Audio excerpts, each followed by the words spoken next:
Valentine's Day ကနာမည်အရန်ကြီးခဲ့တဲ့လူသက်က Hard Eyes ပေါ့နော်အကြီးထွက်လာပြီဆိုတော့ကြည့်ပြီးသွားပါပြီအဲ့ဒါလေးအခြေအနေလာပြောပြတာပေါ့နော်ဇက်ကသူကယုံတယ်နဲ့ review လည်းကောင်းတယ်ဒီ slasher horror fan တွေလည်းတော်တော်ကြိုက်တယ်ဆိုတော့ဇက်ကတော့ကောင်းပါကွာ TV ဒါပေမဲ့အခုကြည့်လိုက်တော့ကြတော့ကောင်းပါတယ်သူကအပိုလိုမရှိဘူးကွာလုံးဝဇက်ကရဲ့ကြာချိန်ကလည်းတနားခွဲလောက်ပဲရှိရဆိုတော့အပိုလိုမရှိဘဲနဲ့ကွက်တီပဲရိုက်ပြသွားရပေါ့နော်ဇလန်အထွေထွေးမရှိဘူးကွာဒါပေမဲ့အဲ့လူသက်သမားကလည်းဒီ Valentine's Day မှာသူ target ထားတဲ့အတွေ့အကြုံကိုလိုက်တာလေအဲ့ဒါပဲဇလန်ကလည်းဆိုတော့အဲ့အတွေ့ရဒီမင်းသမီးနဲ့မင်းသားတို့ရဲ့အတွေ့ဟိုလိုက်ပြီးတော့တတ်မဲ့အလှည့်ဖြစ်သွားပေါ့တကယ်တော့သူတို့နှစ်ယောက်ကအတွေ့မဟုတ်ဘူးတွေ့ရမကြသေးပဲနဲ့ဝါအဲ့မှန်ဖြုံစားကြီးအဲ့လိုမျိုးဇလန်ဖြစ်သွားတာလူသက်သမားကလည်းလုံးဝသူတို့နောက်ကိုတောက်လျှောက်ကိုလိုက်တတ်တော့တကားဇကားကဘယ်လိုလဲဆိုတော့သူကပေါ့ပါဖြစ်အောင်ရိုက်ထားရကွာဇကားဒီလူတက်တဲ့အခန်းလေးကိုလုံးဝဖယ်ကြည့်လိုက်မှဆိုလို့ရှိရင်ဇကားလုံးဝကို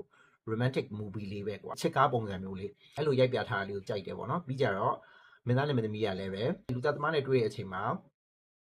လှုပ်ထိုက်တဲ့ဟာကိုလှုပ်သွားရဲဆိုတဲ့ဟာကိုပြထားပါတော့အဲ့လိုမျိုးအရန်ကြီး serious ဖြစ်နေသူပုံစံလူသက်သမားကိုနောက်လိုက်လာပြီဆိုလို့ရှိရင်ဘယ်လိုလုပ်မလဲဆိုတဲ့ဟာကိုပဲသူတို့လှုပ်ပြသွားတာပေါ့နော်ဆိုတော့အဲ့ဇကာအဲ့ဒါကြောင့်လည်းပဲလူငယ်တွေတော်ကြိုက်ကြ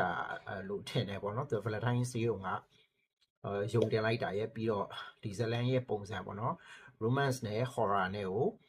တွဲပြီးရိုက်ထားတဲ့ပုံစံဆို comedy လည်းပါလိမ့်မယ်သူကအဲ့လိုနည်းနည်း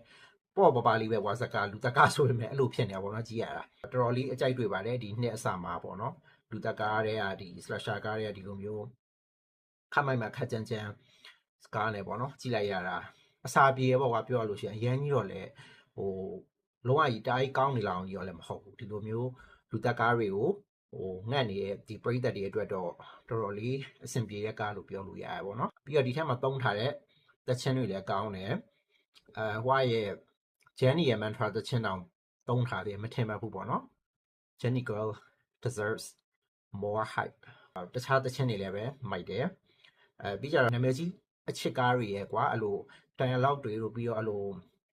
scene တွေလို့အဲ့လိုပုံစံတွေလည်းသူကထည့်ထားတော့တွေ့ရတယ်ပေါ့နော်အဲ့ဒါတော့မသိလေပဲကိစ္စမရှိဘူးကွာဒီတိုင်းဇကားကိုပဲဒီတိုင်းကြည့်လိုက်လို့ရတယ်ပြောရရင်ဒီကားက spoiler ကြီးကမိထားပြီးသားမကြည့်ခင်တည်းက